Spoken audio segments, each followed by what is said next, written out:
Hello and welcome to Too Many Movies, the podcast where we discuss DVDs, Blu-rays, and even the occasional VHS tape. I'm your host, Hal, and with me here today, Rob. Introduce yourself. Hello, everybody. My name's Rob. I own and operate a YouTube channel by the name of ShinRobjira, where I talk about figures from Japan and other places in the world. How you doing, Hal? I'm doing just dandy. Dandy as candy. This is an episode we've been meaning to make for a while now, and we're finally here to do it.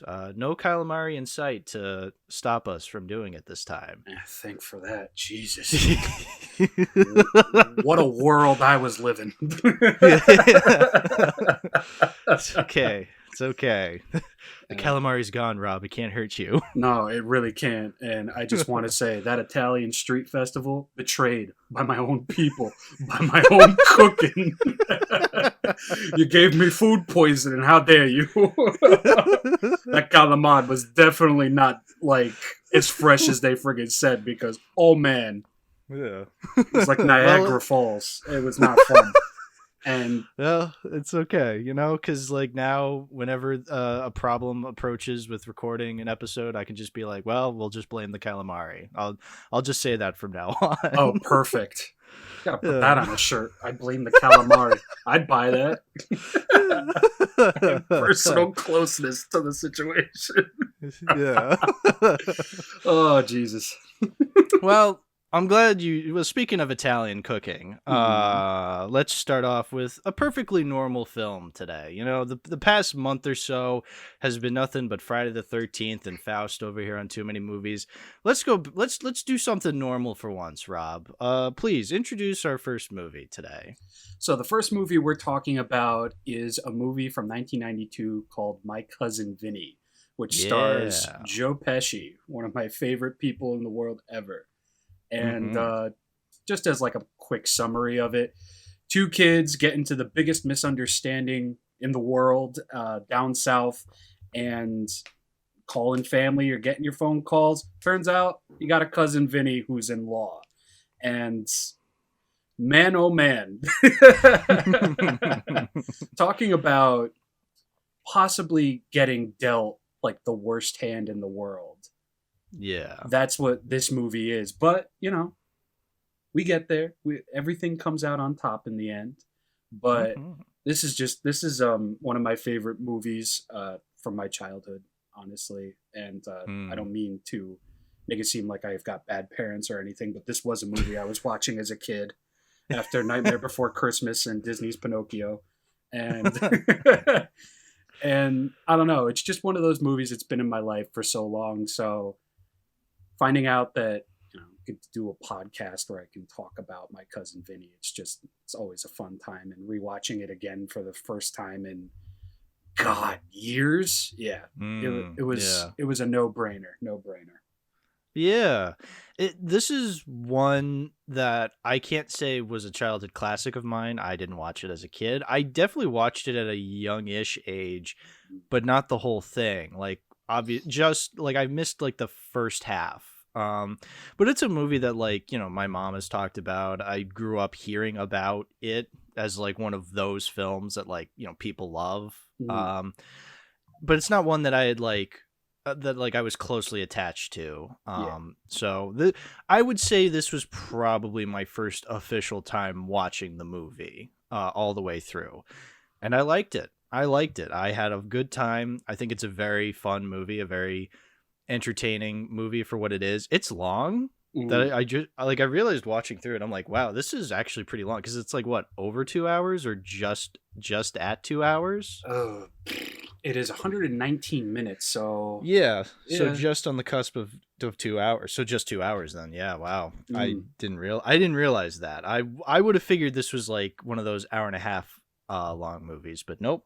It's 2 hours, 120 minutes. Okay. Eat that early 90s stigma where everything's an hour and 30 minutes. Yeah, exactly. I will say I didn't love everything about it, but the things that people do love about it, I'm in agreement with. I think, obviously the two main characters, Joe Pesci, Marissa Tomei, are fantastic. Like, Joe Pesci is just such a good actor, man. He's so funny. Like, he's so, even when he's in like more serious movies, he's so funny. Like Goodfellas, one of the all-time best performances of his. Absolutely. And even something like Home Alone. Yeah. But yeah, this is definitely a movie where he gets to show off, like, you know, his strengths as a comedic force, I would say. Agree. Yeah. And then Marissa Tomei, man. Sweet like, Jesus. Yeah. So the thing is, like, when like before I knew of the movie, or before I had seen the movie this time around, you know, I kept seeing like people being like, "Oh, Marissa Tomei, she's amazing," and I'm like, "Huh? Why was she nominated for this movie?" Because she did win Best Supporting Actress for this movie. Did she really? I didn't know that. I think that, yeah, like I think that's like what is. Yeah, it says on the back of this DVD. Yeah, I have this movie on DVD. This is why we're talking about it. Marissa Tomei and her Oscar-winning supporting actress performance. So holy the moly, DVD doesn't lie. Which I thought was kind of funny because it's like, okay, this isn't a very Oscar baity movie. It's a comedy. But she's still nominated. But you know what? It is an entertaining performance. Let me tell you. Like, when I think of supporting actress roles from 1992 movies that I've seen, I can't really think of any off the top of my head, but I would not disagree with Marissa Tomei as I would not disagree. That's the point I'm trying to make. As Mona Lisa Vito.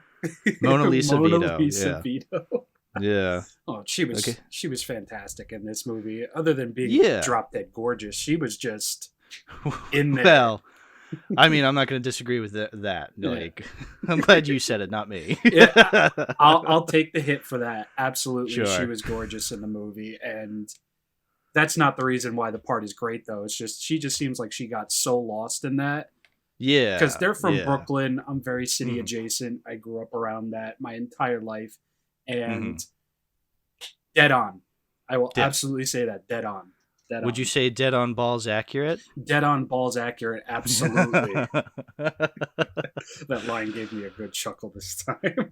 It's a good line. There's some really good lines in this movie, I must say.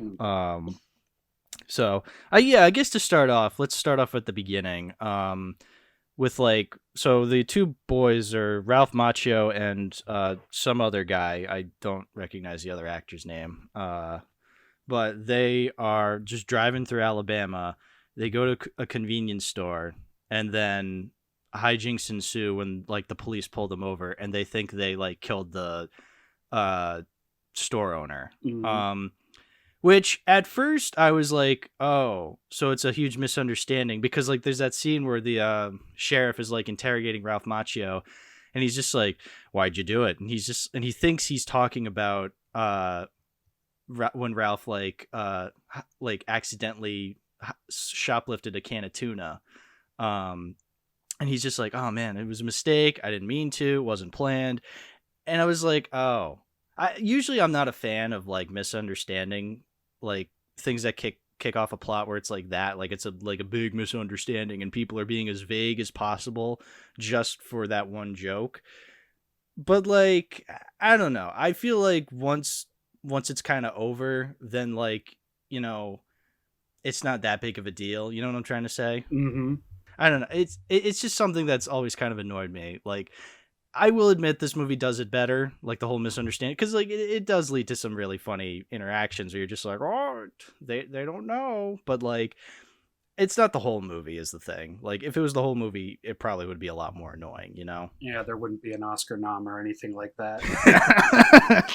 It wouldn't have been this like completely unanticipated success that it was. Yeah, exactly. I mean, I will say I understand there's like that little misunderstanding, but then they try it again like later on when Vinny goes to see them in their cell, and the other kid doesn't know that he's their cousin Vinny, and he thinks he's gonna like, you know, rape him in prison, and it's just like, again, you already did this like misunderstanding thing. We don't have to have it again. I don't know. It's a scene that I get why it's there, but at the same time, it does kind of go on a little long, you know? Just a little bit. And yeah, not for nothing, it is a bit heavy-handed. Yeah, because it's your ass, not mine. I'm not trying to jerk you around here. And it's like, all right, we get it. Yeah. That's the thing with this movie. I thought the beginning was a little slow. Like, because I'm just like, it's not laugh a minute funny. Like, the situations these characters get themselves into can be comical, but I don't know, it was a little slow to get it started. And even when Vinny shows up, like, I thought, oh, now things are going to pick up. But like, even then, things are still a little slow because they're doing that whole fish out of water thing because, well, they're New Yorkers, but they're in Alabama and we do things a little differently here down south. It's just like, we have a process that we have to go through. If you understand me. yeah. Especially that one scene. Like, I like the grit scene, sort of, but even then the grit scene is a little forced in a way where he's just like, what's this? And the dude's just like, grits? He's like, grits? What's that? And he's like, corn? It's like, oh, it's just corn. Like, that doesn't seem that out of the realm of possibility of eating. Like, people eat corn. Like, I don't know. It was just kind of a weird... It does set up for later in the movie when he brings up the cooking time for grits. That's a great scene. We'll get to that. Absolutely. But like the setup for it where he's just like, oh, what's grits? As in, like, you don't know what corn is? I don't know. It's just, it was one of those things where it's like, that's something that doesn't make that much sense to me. No, because I know what grits are. I've known what grits were from the time that I was a kid. So I don't know. Maybe it was just like a legacy thing. Maybe. Yeah. I don't know, but that's like assuming too much going into the mind of a character where it's like, oh, maybe he just doesn't know what grits are. Yeah, but exactly. I do agree. Heavy-handed. Yeah, it's not the worst. I like when I have these criticisms for this movie, it's not like it detracts it so much so that like I did not have any enjoyment. Like, I would say once we start getting into the court proceedings, which I thought I'd never say, like, oh, that's when it starts getting interesting in the court proceedings. Like at first when Joe Pesci's just like being a bit of a dickhead to the judge, at first I'm just like, oh, it's one of those stories. Like, the stuck-up snooty judge has his old man ways, but this is the 90s, man. We're cool. But honestly, what happens afterwards is Joe Pesci, like, his character has a realization where he's just like, no, it was a good learning experience. And I'm like, whoa, that's pretty cool, actually. Like, this character has a learning, like, the character understands that there's a certain way to do things. And you actually see Vinny, like, kind of change as a character. Like, obviously, he still keeps his core character traits to him, like how he's like a big, loud, brash Italian man. But, like, he still learns to become a very competent lawyer as the movie progresses. And he kind of, like, learns things. And I thought that was far more engaging. And that's when, like, you know, the movie is at its best, is, like, watching this guy, like, kind of learn to become this competent lawyer, you know? While also being a loudmouth wise guy at the very same time. Like, that's two worlds you don't normally see kind of coming together because, I don't know, you hear wise guy, you think, all right, it's a mob movie. And he's not exactly in a mob movie this time. And I don't know, even growing up, that was always interesting just because you take him out of, like, the crime and now he's on the other side of that fence where it's like, okay, he's comedic in this movie, sure, but now he's a practicing lawyer, like, somewhat. And to see him kind of go from fish out of water, not knowing really what he's doing, to becoming serious, but still tapping into, you know, what we would see in Goodfellas or anything like that, that's probably like one of the bigger strong suits for his character in the movie overall, because you get to see him be pretty, what's the word I'm looking for? Aggressive in a very legal way. And Joe Pesci and aggressive go together hand in hand for sure. Absolutely. Like, I don't care what anybody says. He might be a short gentleman, but if that dude looked me dead in the eye and said something intimidating, I'd probably lose 200 pounds overnight. Oh, I'm terrified of Joe Pesci is the thing. Like, I would never want to mess with him. Like, I guarantee you I'm taller than him in real life, but like he could easily kick the shit out of me. Absolutely. Well, one of my favorite scenes or one of my favorite scenes early on is like the scene where he and Mona go to like that bar, that dive bar, and because like that dickhead like didn't give Mona the $200 that she's owed, and so like he goes in there and you think like, oh, he's just gonna immediately start beating the shit out of him, but he kind of uses his lawyer talk to like kind of talk to the guy and like and just like they're just like talking to each other, but it's like really intriguing the way he's talking to him, like, you either give me the $200 or I kick your ass, or we can do a third option. Like, you know, he turns it into like an argument, like a legal, like in a legal way, you know, like it's really fascinating. He effectively like sizes the man up too. Yes. Oh, and yes. That was just, I mean, I don't want to like, you know, put a magnifying glass on, you know, just like a single scene or anything, but that's also one of my favorite scenes just because he goes in there after we're introduced to him as a bit of a bumbling, you know, New Yorker or whatever. Hothead, yeah. Yeah. And then he does that and he does it coolly. He does it calmly. He's collected. He doesn't even like, you know, like square up or anything like that. It's just jargon.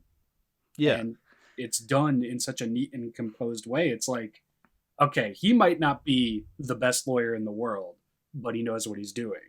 But he's smart. Yeah, it shows the character's intelligence. Yeah, no, it's a great scene to follow up. It's a great scene to have after the first court scene where like he's definitely stumbling, just to show that like, yeah, he's out of his league, but there's a small chance he might be able to get out of it. And I also love that scene because he looks at the guy who's like in the crutches and the neck brace. He's like, "What happened to you? Get rear-ended?" And the guy's like, "No, I fell." And then he follows up. Did you fall in somebody else's place or your place? Mine. Ah, jeez. It's a perfectly hilarious moment. Like it seems like a non sequitur, but it's so in character as well. Like it's just so good.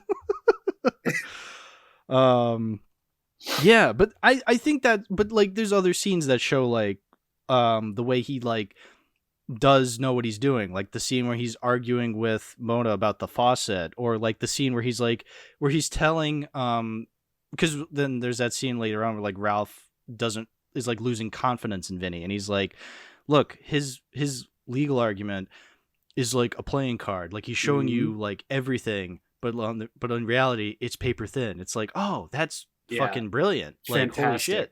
Another favorite scene where he just breaks it all down. And it was Bill Gambini in the jail cell explaining to his friend Stan, it's like, listen, he might not be a lawyer, but he's a Gambini. He knows what he's talking about. And then he dissected the whole magician act and everything. Yeah. Oh, he's prominent. He's got in his hand, there's a mirror under the table. It's like, even then, it's like, okay, you're starting to build a bit of like a confidence in his character just because, you know, he's a wise guy. He's a lawyer in training, but he's observant. Yes. He's extremely observant. And even that comes into play towards the end. But Mm-hmm. It's always when it's focused on him possibly being incompetent and somebody coming out with information where it's like, he's not. Yeah. Maybe not in the legal sense, but as a person, he is absolutely not incompetent. Definitely. Yeah, no, it's a very uplifting movie, I would say, in that sense, where it's like, you know, you may not know everything, but you're smart in other ways. Like, I feel like that's something more people should be aware of. Like, just because you're not knowledgeable in one like area of expertise does not mean you're flat out stupid. Like, you have skills to flaunt for sure.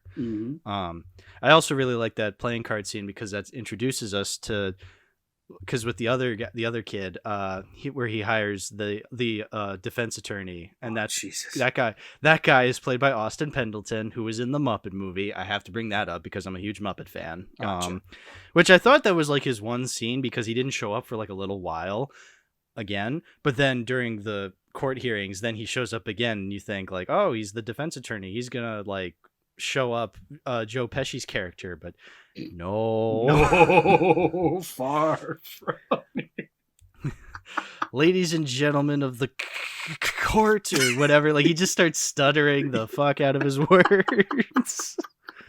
And I gotta give Austin Pendleton so much credit. If that were me, I would not be able to keep a straight face because, oh my god, Yeah, he killed it. He absolutely killed it. Yeah, and exactly. He recoils by telling Stan, "I'm getting better." I'm getting better. I'm getting better. He looks at him like, huh? Yeah, exactly. Oh god.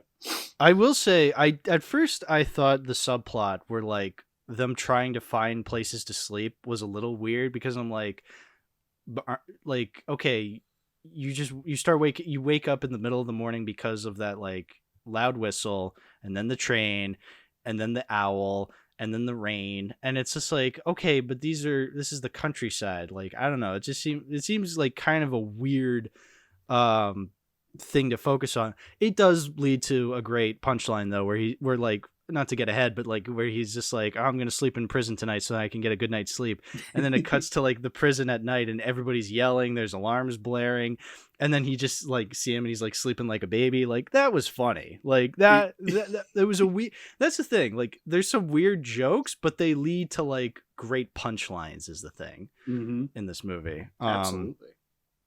I will say, when he's like sleeping in that one dude's cabin, I swear to God, that's the Evil Dead cabin. Like, I don't know.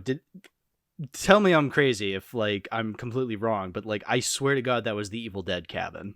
You know, I didn't put 2 and 2 together there, but now that you say it, I really wouldn't be surprised if it was, because it's got that same looks a look. lot. Yeah, it really does. Yeah, oh, I don't know. I might be talking out of my ass, but I swear to God, it must be. Well, now I gotta. Now it's going to bother me. Was it? Yeah, I don't know. Like, that's the thing. I didn't do any research. I didn't look it up. It just looks a lot like the Evil Dead cabin. Well, now that's going to be a thing where I'm going to have to look into that eventually and just see if that's the case. Yeah, exactly. Can we talk about the judge himself, played by Fred Gwynne? Fantastic. Yeah, so first off, he plays like the authority figure you think is like this bumbling, like, stuck up, like whatever. But in a way, like, I like how the movie doesn't flat out villainize him. Like, they give him like an angle where like he doesn't want to see Joe Pesci succeed. He's more so just doing his job, you know, because like that's basically what all these characters are doing. Like the guys they're going up against in court and the sheriff, like, these are not flat out bad guys. They're just people doing their jobs.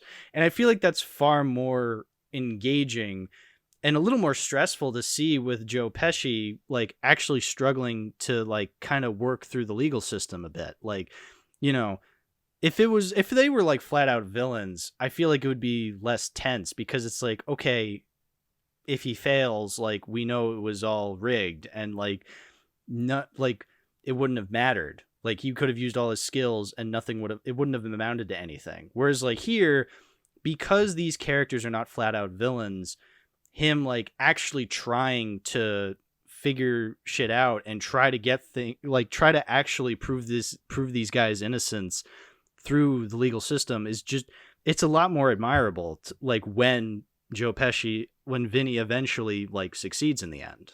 Yeah. And not for nothing, you look at this guy once and he's just imposing. And it's clear that he knows that Vinny is kind of, you know, pulling his leg a little bit about his name, the whole 9 yards. Like, he uses the name of like a dead lawyer at one point. Jerry Gallo. Yeah. Oh no, Jerry Gallo, he's dead. I'm Jerry Callow. Like, that was a long running joke. Well, not a long running joke, but that was something that they revisited a couple of times where it's like, okay, that's funny. Like, all right. Yeah. But what was the fella's name again? Fred Gwynne. He was. Yeah, that's the actor's name. He was fantastic. He was Judge Chamberlain Haller, I think his name something is. Like that. Yeah, Chamberlain, just like the Skeksis from Dark Crystal. Hey, look at that! Hey. I made a Dark Crystal reference with my cousin Vinny. Crystal Ages. Oh my god, that's another one. But ooh, it's my favorite movie. I highly recommend it. What did you think of the Netflix series, not to go off?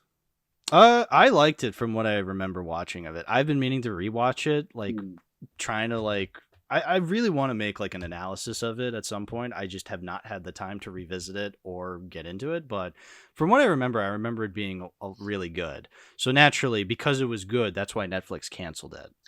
Yeah. So. Yeah, that gets canceled, and somehow Big Mouth goes up to 8 seasons, right? Yeah. We figured out the formula. Jesus Christ. We're on to you, Netflix. Fuck you. You better not cancel Scott Pilgrim unless it actually finishes everything up in its full episode. But anyway. Yeah, exactly. Yeah, Judge Chamberlain. Awesome character. Love that he wasn't a mustache-twirling type villain. He was just a guy that wanted to do his job, and he thought he had the wool being pulled over on his eyes, which he kind of was. But you can see... I'm sorry. No, yeah, you go ahead. You finish. You can see in certain parts throughout, like, the court and, the whole big spiel going on, where he sees that Vinny knows what he's talking about. And it's not like he's outright, clapping his hands for him or anything, but you can tell he's impressed. Mm-hmm. And that's, a part of the character that I really do like, because, again, he's not just a villain. He's not just some bad guy that you're supposed to hate. He's just some dude trying to do his job. He's trying to, justice, the whole 9 yards. Justice. And I don't know. I always liked that about the character, other than the fact that he was scary and... Yeah. Yeah, he was very tall. He had this intimidating height to him. I mean, not just when he's on the actual bench, overlooking the entire court. Mm. Even when he's on the same level as them, the dude is tall. Wow. And with Joe Pesci, it's even taller because it's God damn. Yeah. And what was it? He was Judd from Pet Sematary. So it's yeah.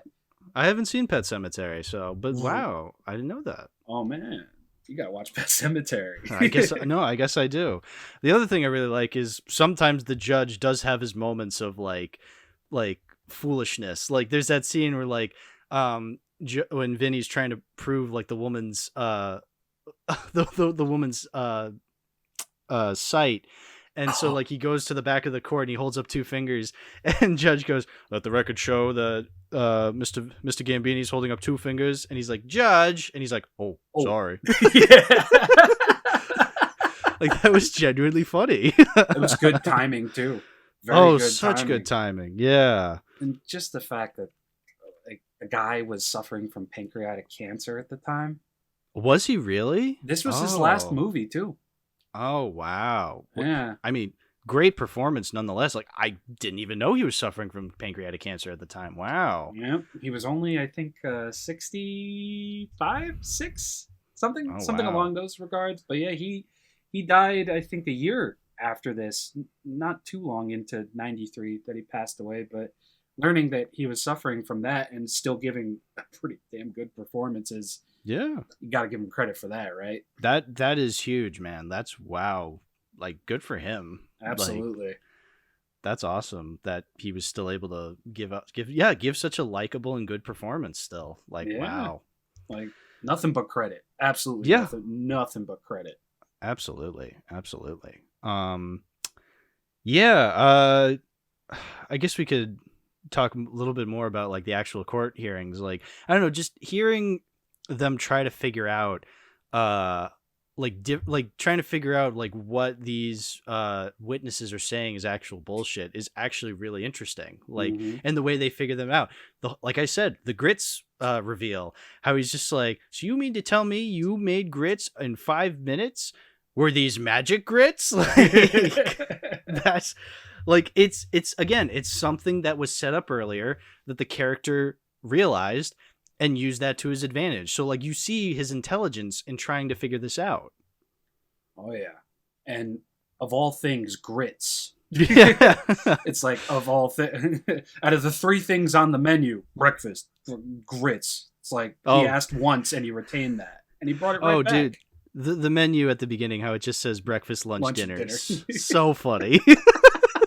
Yeah, I guess we'll have breakfast too, please. Yeah, 2 breakfasts.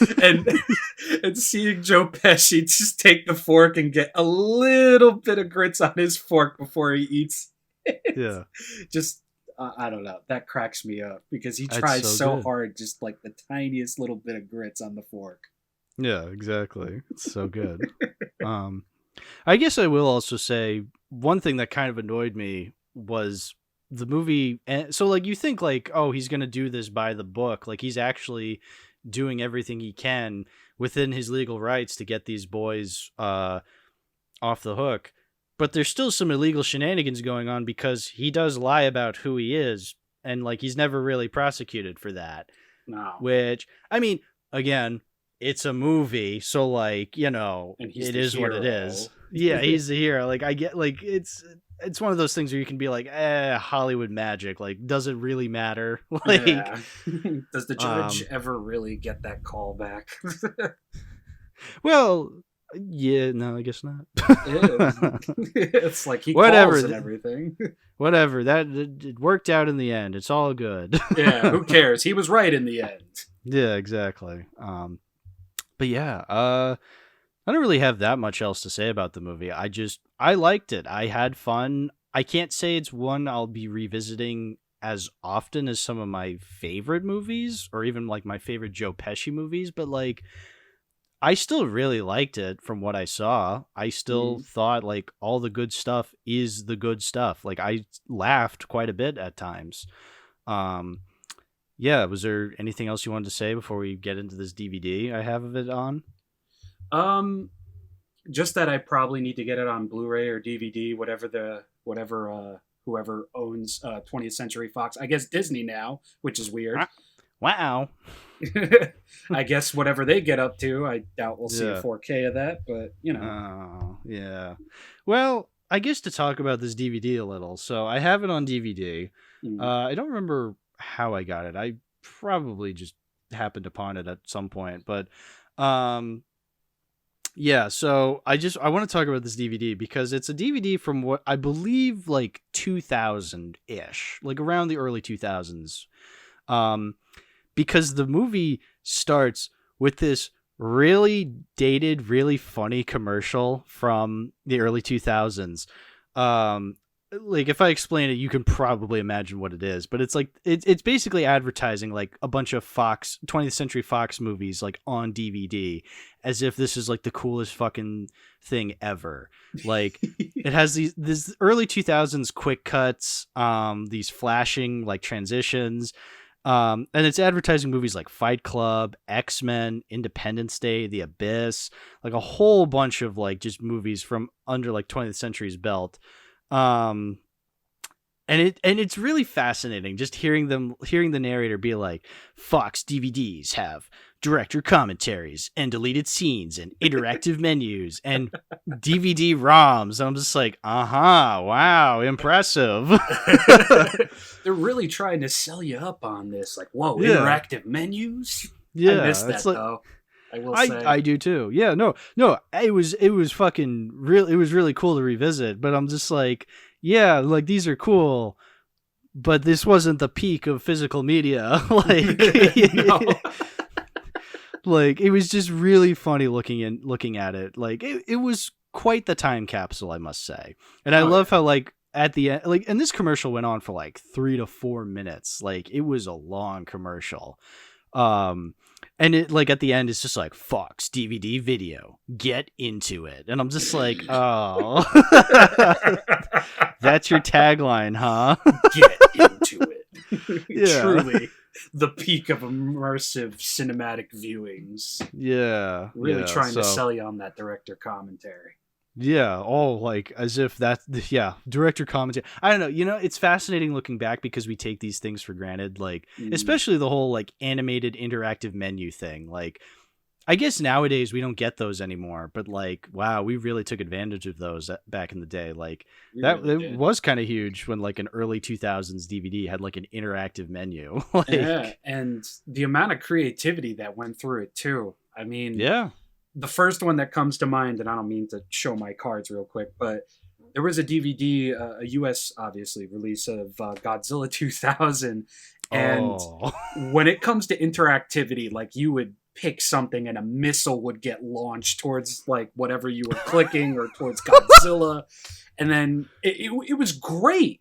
It was great. And CKY. I don't know. Are you familiar with the CKY movies? Bam Margera, Ryan Dunn. This was like pre-Jackass.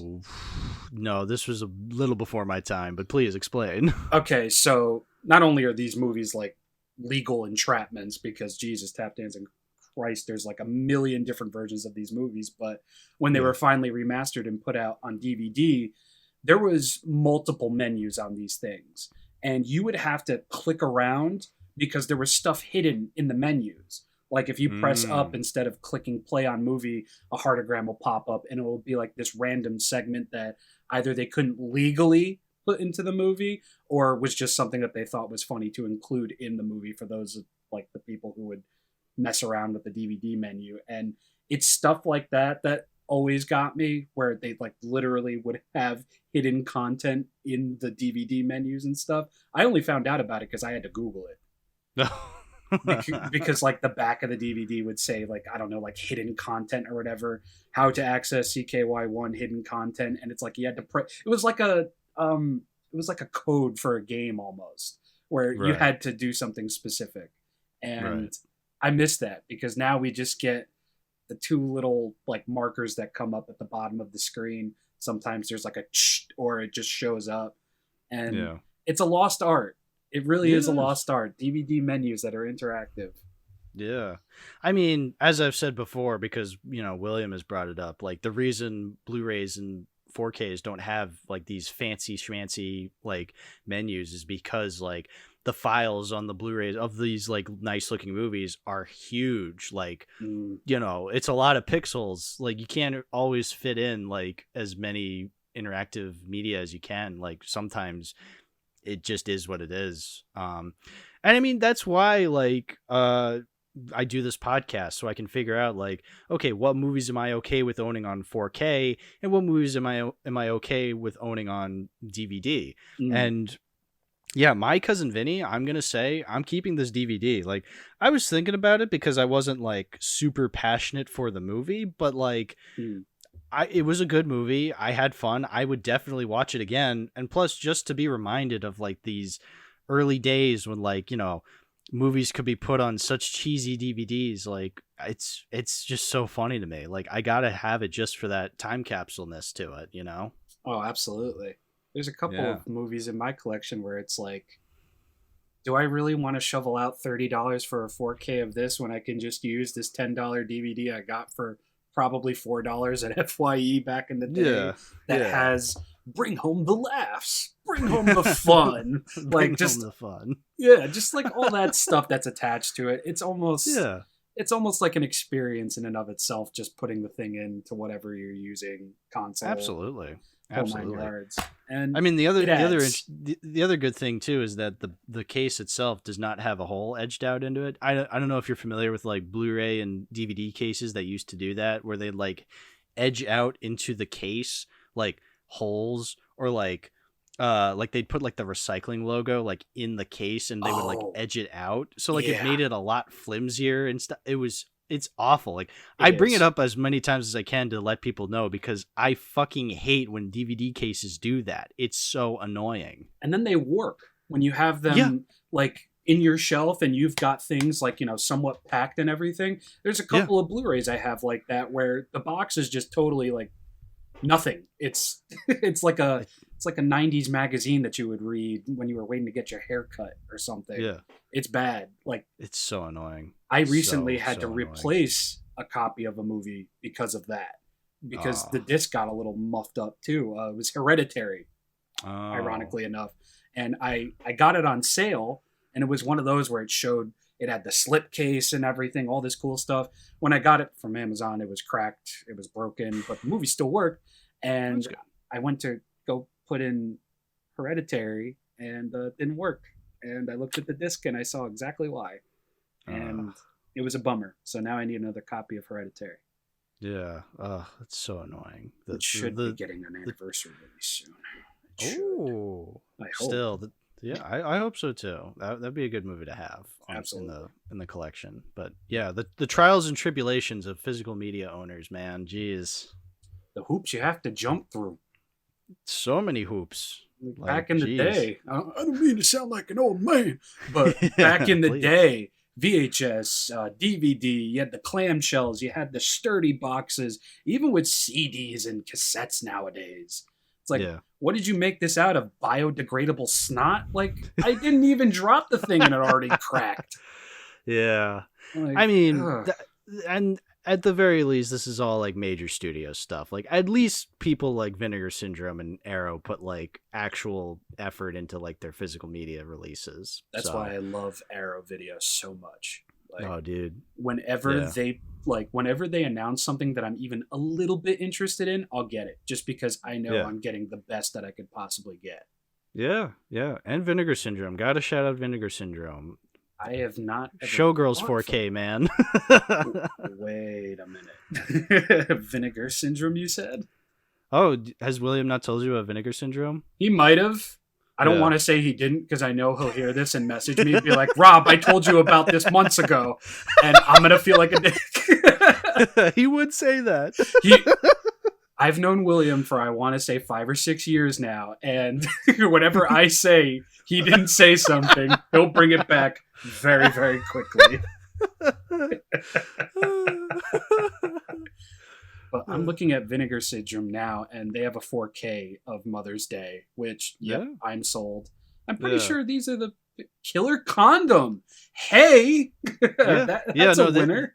They have some great stuff on there. I mean, we've already talked about Showgirls, which isn't great, but I'm glad they put Showgirls on 4K. But they've also done like New York Ninja and Tammy and the T-Rex, like movies I actually respect is such a big word, but I like them. Like, they're fun movies. So, hey yo, they got Gorgo on 4K. It's done. That does not. Yeah, that definitely sounds like something they would have is Gorgo. Yeah, that's awesome. And shout out to Deaf Crocodile, which is like a partner label of theirs. I got Heroic Times from them. I can't wait to talk about that someday on the podcast. What's Heroic Times?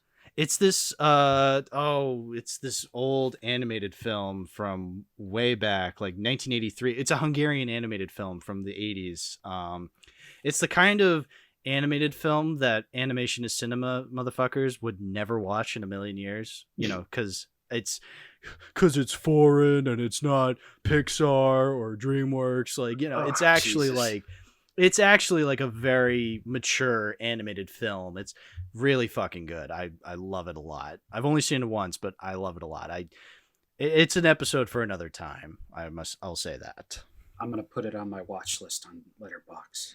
Yeah, please do. I recommend it. Because I'm all about getting cultured. Yeah. And this was 85, 84?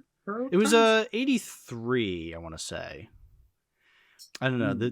The release dates might be a little weird. You know how like release years are always different for different things. Like, apparently Jason X was released in 2002, but Letterboxd says it was 2001, but apparently it was made in 2000. It's like, make up your goddamn mind, Jesus. It's also Jason X. I mean, like Jason X is like you said, episode for another time. Well, I already talked about Jason X, so that episode for a different time was last episode. Oh, well, geez. So Jason X, what a good time, right? Yeah. Oh, it sucks on so many levels. Oh, it absolutely does. Honestly, the only reason I watched that movie is because Kane Hodder is Jason. Yeah. But we love it. It's better than Jason Goes to Hell. Well, getting food poisoning from Bad Calamad is better than Jason Goes to Hell. Because, oh boy. Yeah. Well, speaking of Jason Goes to Hell, the movie about a killer parasite. It's pretty amped, pretty apt comparison, I must say. Because, Rob, yes. I know I said we were going to talk about a normal movie this episode, but we have another movie to talk about. And, What? So, Rob, when I asked you if you wanted to come on the podcast, I distinctly remember you saying, like, is there any limit to what I could recommend to be on the podcast? And I was like, thinking about it, I'm like, not really. I'm not one to like, I'm not a prude. Like, I'm not going to be against anything that people recommend. Like, because realistically, what are they going to recommend? Like, the most outlandish shit? I don't know. So then you say, well, can we watch a movie called Killer Pussy? And I went, yes. So, months later, once we finally organized recording this episode, I finally sat down and watched Killer Pussy, or as it's also called, Sexual Parasite. And I watched it, and boy howdy, you you brought something interesting to the table, Rob. Thank you for that. Well, so please, you start the conversation. Rob, what did you think of Killer Pussy, aka Sexual Parasite? Sexual Parasite Killer Pussy is one of the greatest 60 minutes I have ever spent in front of a TV ever. Not really. So can I just like set the stage for how I found out about this movie? Please, I really want to know, actually. Please, by all means. All right, so the year is 2008, and I remember this specifically because I was seeing a girl at this time who was really into like the indie scene when it came to movies. She was talking about stuff I had never heard of. And this movie had come out the year before, I guess, at Sundance. It was a movie called Teeth. Where it showcases a girl who suffers from teeth in her vagina, basically. As one does. And it was a comedy, horror, people, I don't quite remember Teeth all that well, but I think people might have wronged her to a sense, so she seduces them into, doing the dance of the sheet under the red moon or whatever, and basically she would bite their wieners off, and it was something else. I'll never forget this one shot of the movie where she's standing, and it's a low shot, and you just see her calves, and you just hear... and you just see the tip of a dick just like fall down.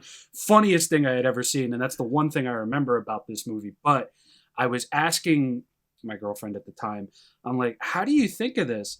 And she was like, well, I heard that it was based off of a Japanese film. And she's like, you like Japanese films, don't you? I'm like, oh yeah, absolutely. I'm a Godzilla fan. I'm like, what was the movie called? And she was like, Sexual Parasite Killer Pussy. And right to the point. Right to the friggin' point. And that's actually when I saw it for the first time. She's like, do you want to watch it? Because I have a copy. And I haven't seen it before. I don't remember how old I was in 2008, but I was probably not old enough to be watching half of the stuff I was watching at that time. Slasher films, the whole 9 yards. Well... So we sit down, I look at this DVD that she has, and it's like, is this even going to run on my DVD player? And it's like, oh yeah, it's region free. So we sit down, the movie starts, and I'm going to be honest with you, I think I might have blacked out because all I remember at one specific point was just girls dancing around with no bra on. There's beer, there's dudes, they're in this dingy looking cell, and all of a sudden, blood and nudity. That was like, honestly, that's all you really need to discuss when it comes to Sexual Parasite Killer Pussy, because that's all there is to it. There is a story, somewhat, but after the some loosest point, way possible. Yeah, at some point it kind of just trails off. But yeah. As I was watching this, I was not sober because I wasn't ready to re-experience this cinema. My eyes weren't absolutely not ready for it, but I wanted to do a little bit of digging because obviously, you want to learn stuff about the movie you're watching, even if you hate it or if you don't like it. Absolutely. So I researched the director and I had found out that obviously he, this is something that he did. This is, he made pink films, as they're called in Japan, apparently.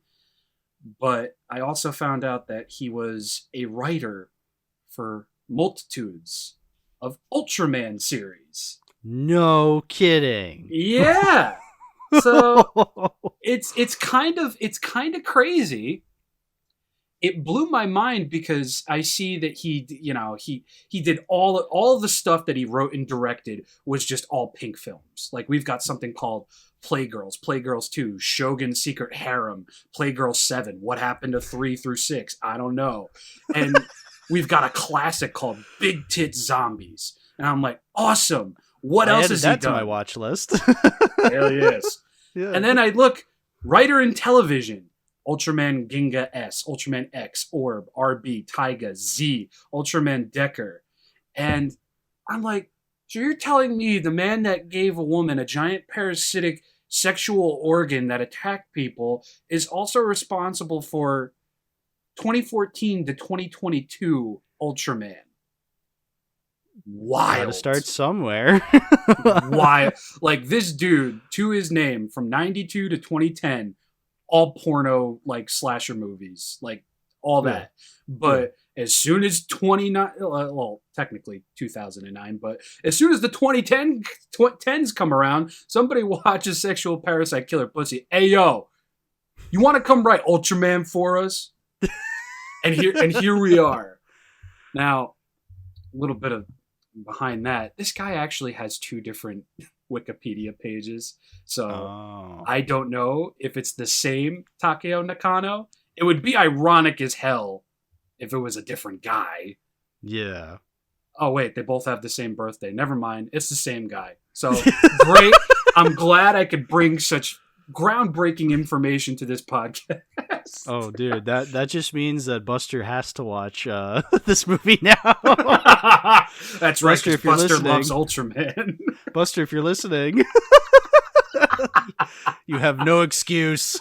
You have no excuse not to watch the peak of cinematic enjoyment from the man who wrote Ultraman Ginga S to the guy who wrote Big Tit Zombies, Boobs to Die For, Queen Bee Honey, Horror Angels, The Rug Cop. It's like... Incredible. Buster, I can't wait. I can't wait for that review to pop up in my letterbox. Yeah. So that's my long-winded explanation. No, I'm glad you said that. That's very, very informative. Very good.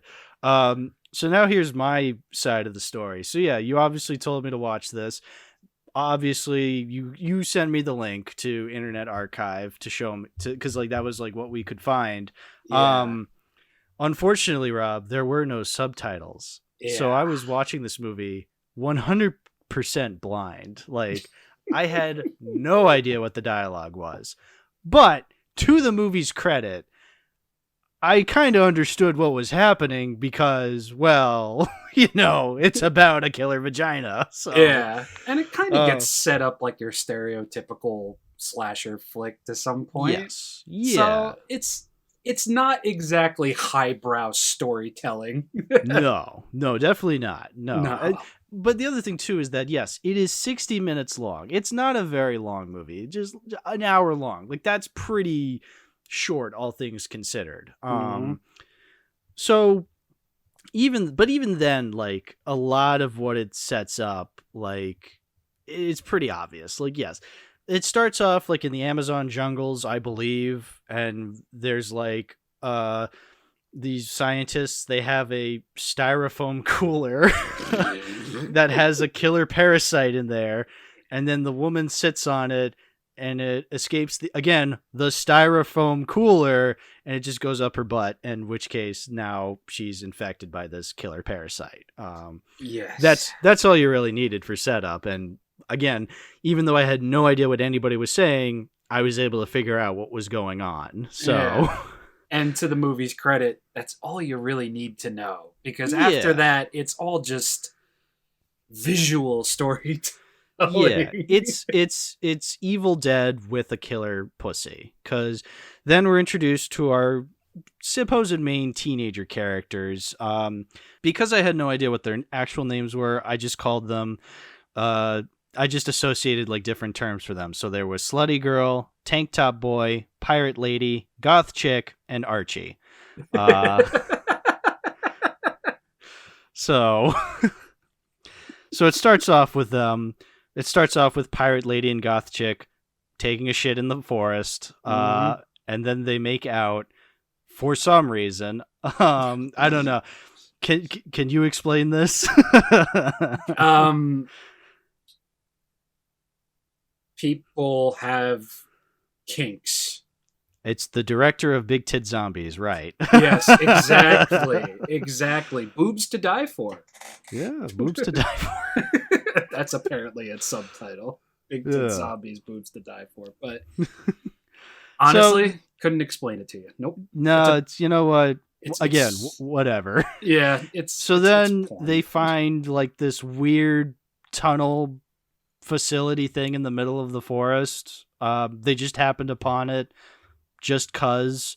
And then they decide to camp out there just cuz. And then then they start having sex just cuz. The movie called the script, the 345-page script just called for it. Yeah, true. Very, very true. Yeah, slutty girl and tank top boy find a woman frozen in a freezer, and then they walk away and find a bathtub and forget about the woman in the freezer, and then the woman in the freezer comes to life, and well, actually that's later on. Then we have the all-important dancing scene where the camera is just waving into every girl character's tits and ass. Yeah. Because, you know... Cinematic storytelling. That's how you know they're rambunctious teenagers who just want to have a good time. Oh, God. So then, slutty girl decides to take a bath outside of the tub. Like, she's, like, lathering her completely naked body in soap outside of the tub. And then Frozen Lady finds her. And they have well, then slutty girl says something again in Japanese. I have no idea what she's saying, but not that the dialogue is important because you just see two naked women in a bathtub. That's all you need to know. Yeah, they're doing stuff. Yeah. So then Freezer Woman transfers over some creature to slutty girl, and now slutty girl is possessed by the killer Parasite. Parasite-kun. Yeah. So then she starts making out with Tank Top Boy, and he starts massaging her tits and eating out her pussy. I'm going to be honest. The first 20 minutes are so gratuitous. Now, I know I complained to William by saying, Jesus Christ, this dude tricked me into watching porn. But, like, then I thought about it, and I'm like, it is called Killer Pussy. Why am I not surprised? Like...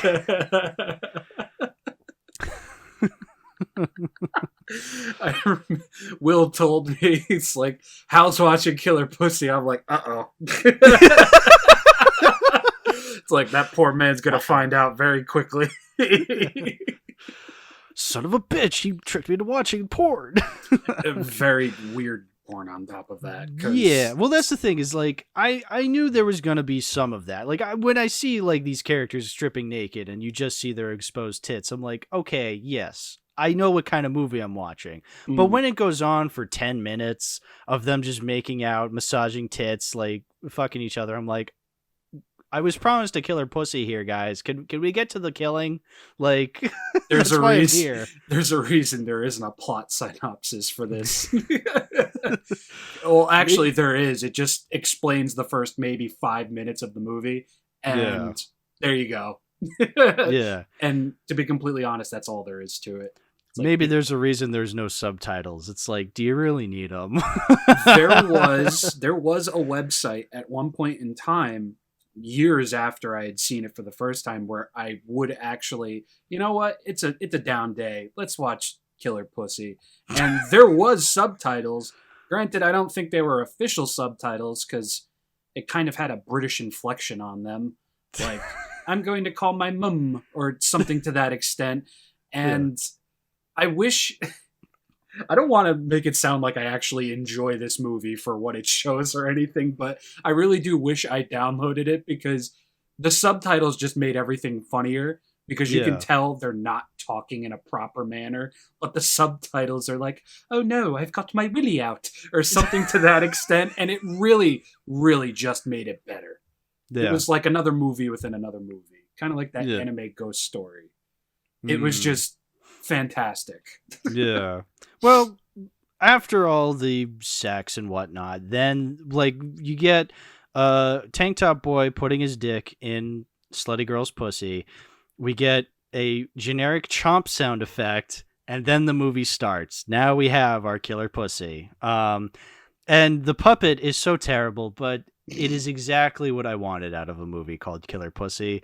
It's like, it's all like toothy and gross, and it's so obviously a prosthetic over her real vagina. It's just like, it's exactly the kind of stuff I was expecting. Like, it's so hilariously cheap.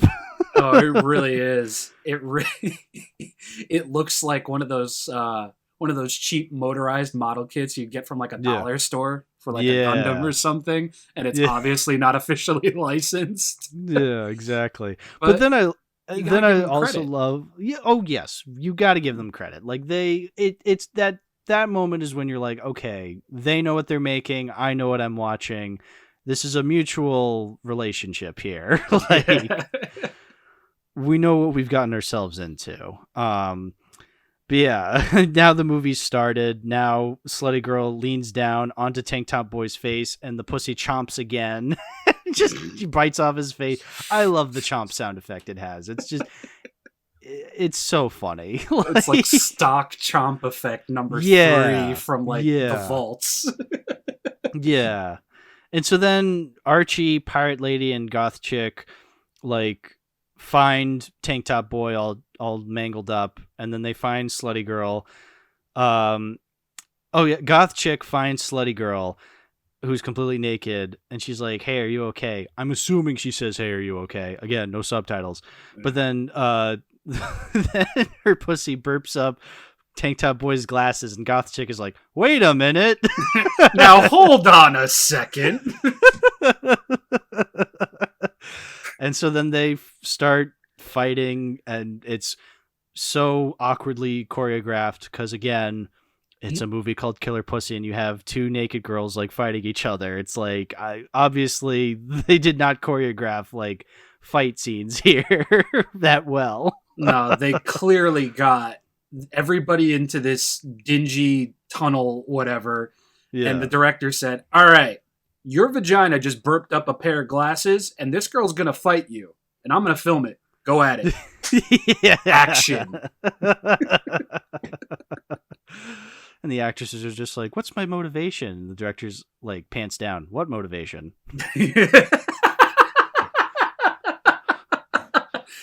Your motivation is that this is going into my personal collection. Yeah. It's going to get like a mom and pop shop like video release at some point. Probably. But this was the part where it did click with me. Because like that's when slutty girl like transfers the parasite into Goth Chick, and that's when it hit me. Oh, this is just the plot of Jason Goes to Hell, where you have a parasite infecting these characters. And I'm like, oh no. I thought I could escape it. Just when I thought it was out, they pulled me back in. Pull me right back in. Yeah. Literally. Yeah, but yeah. With that parasitical gorilla grip. Oh god, I want to put a gun in my mouth. I just said that. Oh dear god. But then it cuts. Then there's a scene where like Goth Chick finds Archie, and they start having sex. You know, as you do. Your friend is dead. You start fucking. Yeah. And I love the scene because like she's like sucking on his dick, and it's framed in a way where like this bottle of liquor is like covering his penis, and I just thought that was just so funny. It's like, oh, this movie's gratuitous in every other sense of the word, but showing that dick, we got to be artsy for this one. Yeah, we really have to think outside of the box for this one, for this shot right here. Yeah, which is funny because the director's thoughts are probably just on her box. More than likely. Yeah. More than likely. Oh, well, this is also the scene. So, like, then they start having real sex, and Pirate Lady runs in, and Goth Chick turns her head, and they added a filter to like they added like an iPhone or Snapchat filter that like, you know, expands her face, and it looked like something out of a YouTube poop, but no, it's an effect in the movie to show that like she's possessed by the killer pussy. But it's just like, okay, like we as an audience know that. Was that for Pirate Lady to figure out why that effect? Like, huh? Like, it's very jarring, isn't it? Yeah, it's like the gaping maw between your legs isn't enough, is it? Yeah, no. And then Archie's dick gets bitten off, you know, because again, killer pussy. Rest in peace, King. Yeah, rest in peace, King. Oh man. Okay, yeah. So then Pirate Lady stabs Goth Chick in the eye. Then Goth Chick pulls out her eye, and it's horribly edited because you can tell like it's just like the eye is like kind of edited on kind of poorly. But it doesn't matter because Goth Chick's eyes back in her head in the next scene with no explanation as to why. Okay. And then God. There's a scene where like Pirate Lady's hiding from Goth Chick. Goth Chick comes up to her, but then Pirate Lady jumps out with a metal pipe. But because she can't actually hurt the actress, she like lightly taps Goth Chick with the metal pipe, and Goth Chick just goes down for the count, thinking she actually got hit. And then Pirate Lady's just like repeatedly hitting her with the metal pipe really lightly, so then she doesn't actually hurt the actress. But like every different cut to Goth Chick has her like getting covered in more and more ketchup to simulate the idea that like, oh, she's actually getting hit. I was like, what the fuck am I watching, man? Like, isn't it just the best though? It's so jarring because I'm like, okay, you'd think a movie called Killer Pussy, the weirdest thing about it would be the titular Killer Pussy. But no. Like, it's everything around it. Everything around it is so bizarre. Like, what the fuck? But you see, that's the beauty of it. Like, whether you're downloading the movie, whether you happen across it at a video store or something like that, to which if you do, keep it because this is never getting re-released ever. No. It's like you pick that up, you buy it, you pay your $1.25 or maybe $5, who knows. You go home, you watch it, you're expecting something just truly fucking outlandish, and then you get weird face effects, you get bad editing, you get inconsistent timelines going on here.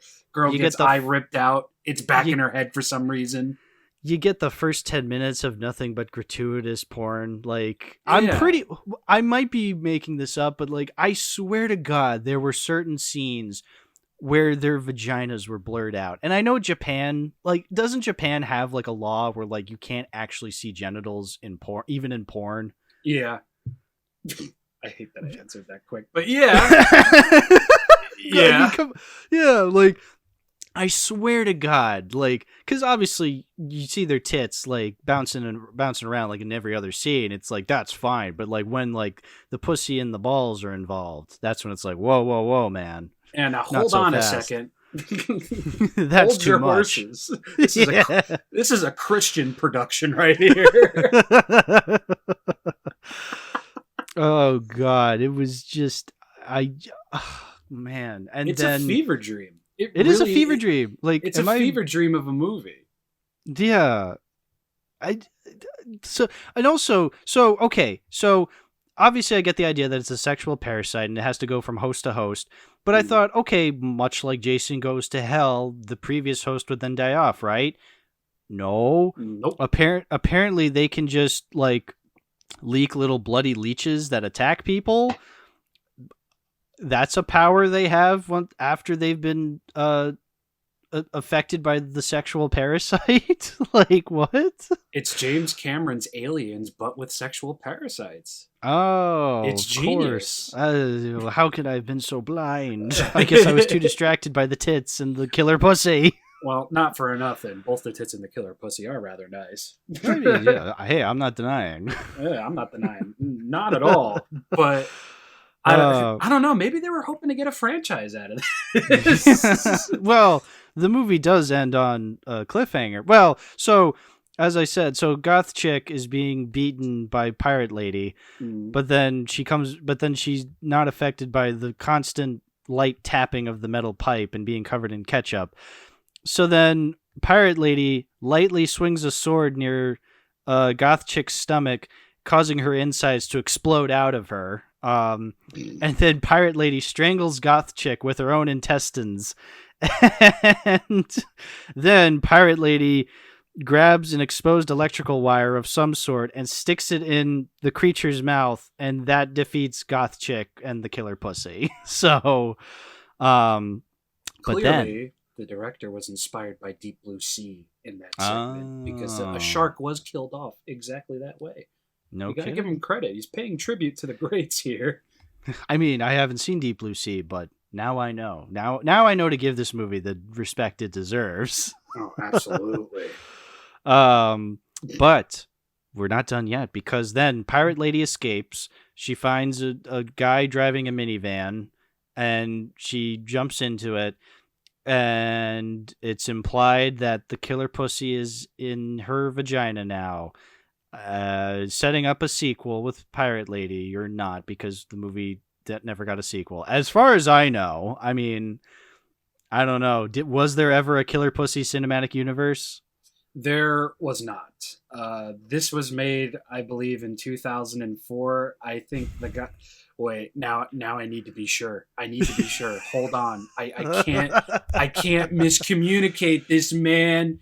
No. So it was Sexual Parasite Killer Pussy. The very next year was a lovely little tale by the name of Miko Shurihan Gekijo Nama Shibori Super DX. I don't know what any of that means. No, me neither. He only went on to make 2 more movies after that. 2009's runaway classic, Hop, Step, Jump. Sure. And then 2010's magnum opus, Big Tit Zombies, Boobed to Die For.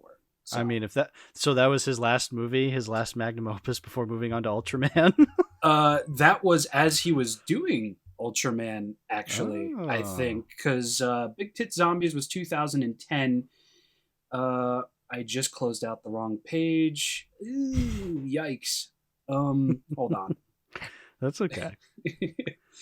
But it seems like as he was doing, like probably around the same time he was filming Big Tit Zombies, he probably had Subaraya Productions on the phone, like, yeah, I'll write you an Ultraman story like you've never seen before.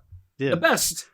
Let's see. So 2010 was Big Tit Zombies. 2009 was a series called Element Hunters.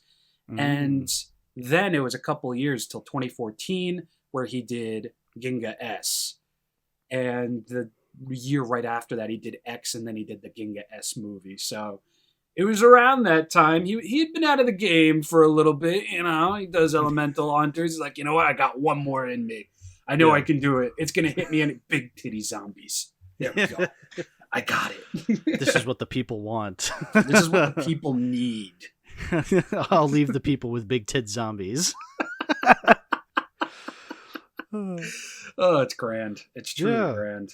Well, that's the thing with Killer Pussy, man. Like, again, even though I was complaining at first, I'm like, there's too much boobage in this movie. But, like, looking back on it, it's like, well, duh. Like, of course. Sexual parasite killer pussy. Yeah, exactly. But man, yeah, what an experience. Like, but here's the thing, is like, I know my followers. Like, when I show people Faust, that's a troll movie for them. But like, this one, listen, you guys are not ready for this if you're still like struggling with Faust. Like, you are not ready for Killer Pussy. Someday you might be, but right now you're not.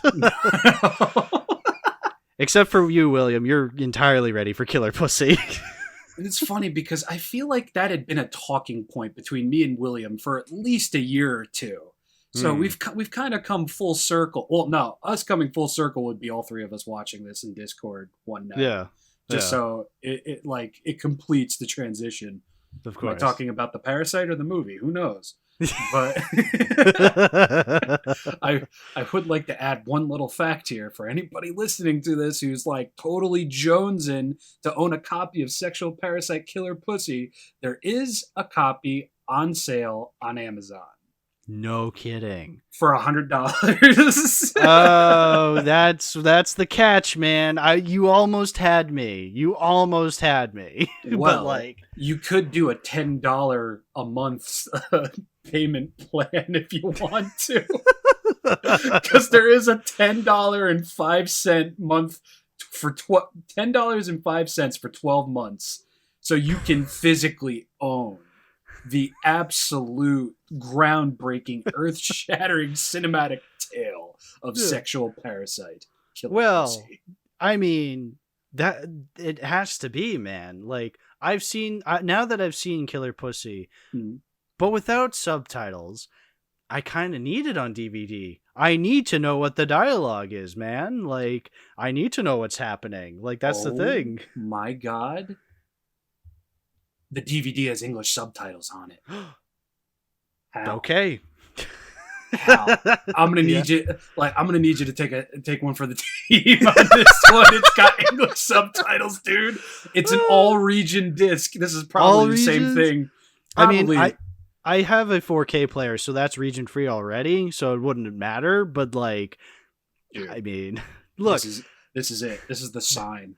This is the sign. No, look, here's the thing. Even if we had no idea that there was one available on Amazon right now, I'd still say I want to own this in the collection because absolutely, it's Killer Pussy, man. Like, it's so funny. Like, it's such a funny. Like, immediately when you had suggested, like, can we do Killer Pussy, I knew something special was afoot. Like, like I could feel it in my bones, man. I was just like, oh boy, we're gonna be one of those. We're going to see something special here. Can I please go ahead.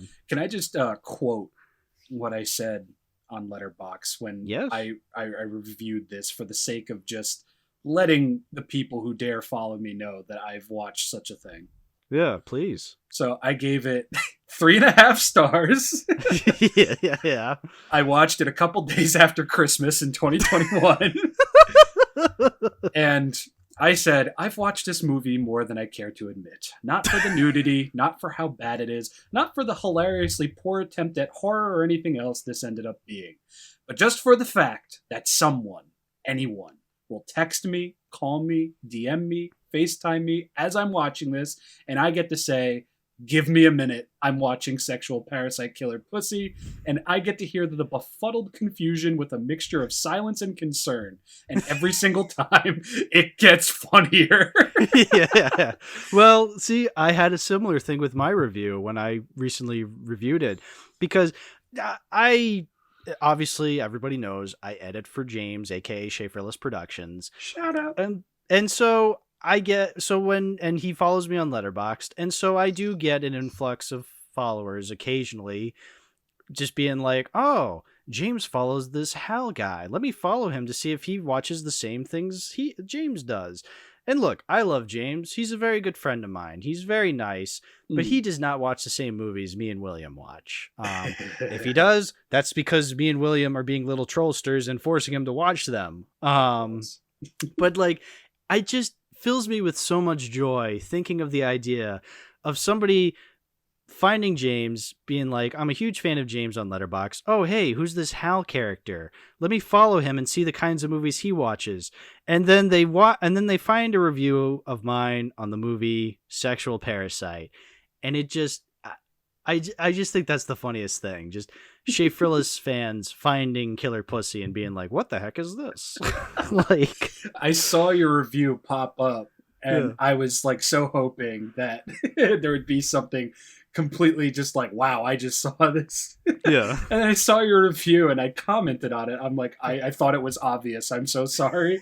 But since then I've been getting like notifications and everything, and I see somebody actually tracked it down and watched it on Internet Archive. Yeah. And it's like, this suggestion is just taking off. Something that I said so many months ago. It's like, it's getting to people now.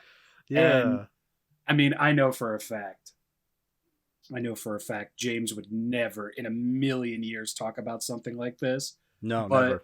For the greater public to know of this true cinematic coup, this this thing. I'm running out of phrases here, but for the greater public to know about this movie and experience it for what it is, that would bring me just nothing but joy. Oh, truly, truly, it would bring me nothing but joy.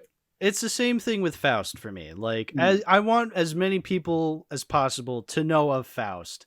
And if they do dare watch it, that would be even funnier. Like, the amount of reactions I see when people are like, oh, this is Faust. Oh, that scene is in Faust. I'm like, yes, that scene is in Faust. Like, it never gets old. Like, it's always funny to hear the reactions. Let me know, Faust. What's going on? What's going on with Faust? Because I have no idea what you're talking about. Oh, Rob, did you not hear the good word of Faust, Love of the Damned? Love of the Damned, you say? Oh, Rob, you would love Faust, Love of the Damned. All right, so I looked it up on Letterboxd, and it looks like 25-cent Spawn. I am here for it. Oh, dude. Well, so technically, just not to get confused, Faust did come out a couple years before Spawn did, the comic, because it is based off of a comic. Obviously, the movie Faust, Love of the Damned came out a couple years after the Spawn movie, so I understand the confusion.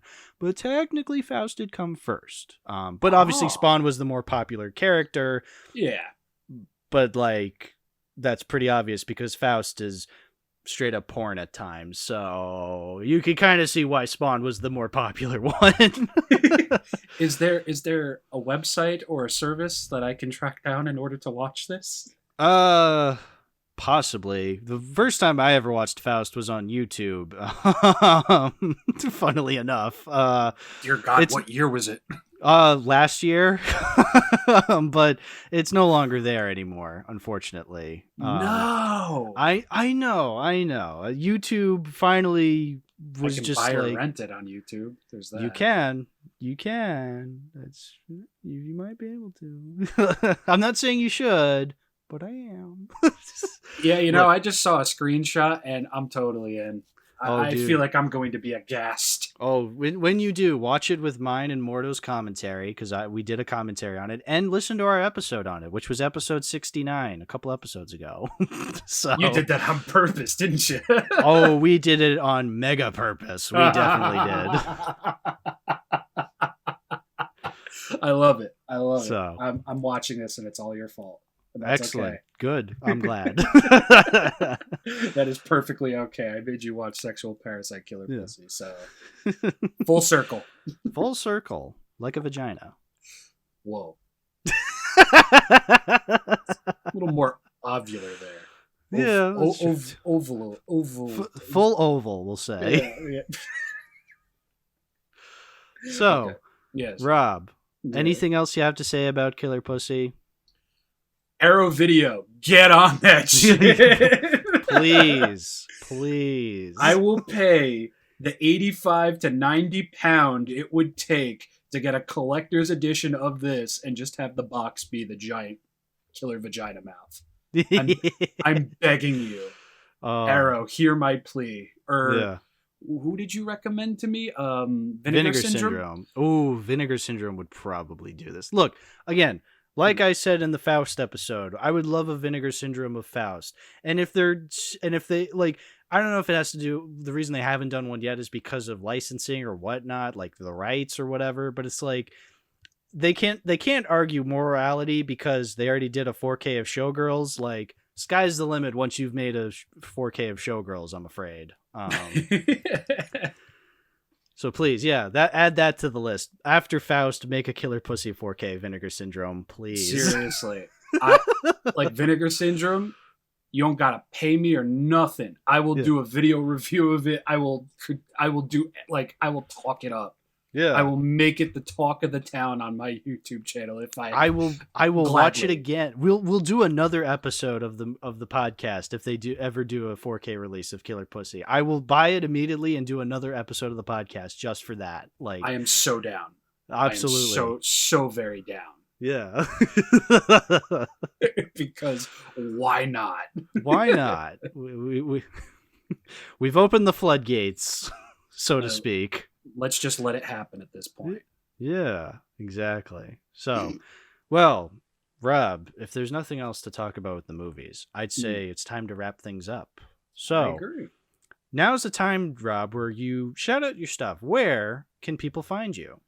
You can find me on Twitter, not X, as at ShinRobjira. You can find me at ShinRobjira on Instagram as well. And of course, you can find me on YouTube, also at ShinRobjira. I talk about Godzilla on the regular, mostly figures, not so much the movies. Gamera, Ultraman, Jurassic Park, Evangelion, Transformers, random stuff, whatever have you. Metroid, especially. I love Metroid. And if you liked even a little bit of my humor commentary here, just picture that, but a little bit safer and about toys. Nice. And you said you have a letterbox. Do you want to plug that? Oh, yeah. You can find me as well. Yeah. ShinRobjira, ShinRobjira letterbox. Does ShinRobjira use ads? Does Letterboxd use ads? I don't know, actually. Probably not. I don't know. But just all your links will be in the description for sure. I'll be sure to put them all there. You can enjoy my groundbreaking review of Five Nights at Freddy's that describes it as indescribably funny, and that's it. Yeah. Hey, it was indescribably funny when they went to Nebraska, man. So. Oh, Jesus. Not to quote Williams' review on it, but fucking Nebraska. Or fuck Nebraska. Either of the two. Listen, when me, William, and Mordo watched the Five Nights at Freddy's movie and we realized Nebraska was a reoccurring theme in that movie, we were flabbergasted. We were like, what the fuck? We thought the Matt Pat cameo would be the weirdest thing we'd come across in that movie. Nope, it was Nebraska and it was building a fort with killer animatronics. But that's just a food theory. Oh my God. Honestly, though, they really had to. They had to. I'm not surprised. Yeah. I'm not surprised in the slightest. You can't have Matt Pat in a movie and not have him say something like, but that's just a theory. A breakfast theory. Yeah. Oh, classic. Surely to go down in the history books alongside Killer Pussy. Oh, definitely. Especially with how it's performing right now. Jeez. Yeah, exactly. Well, anyway, Rob, yes.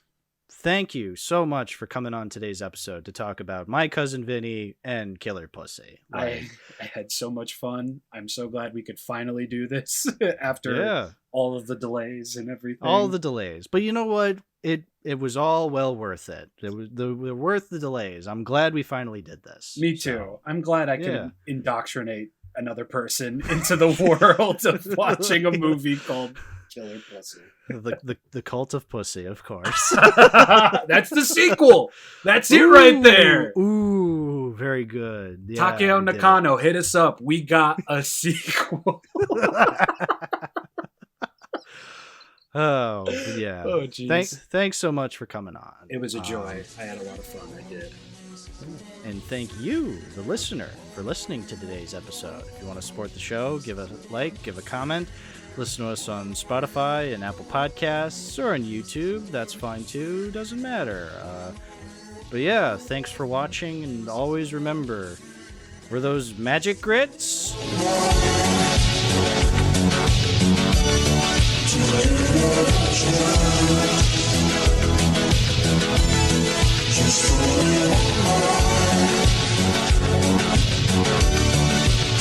Just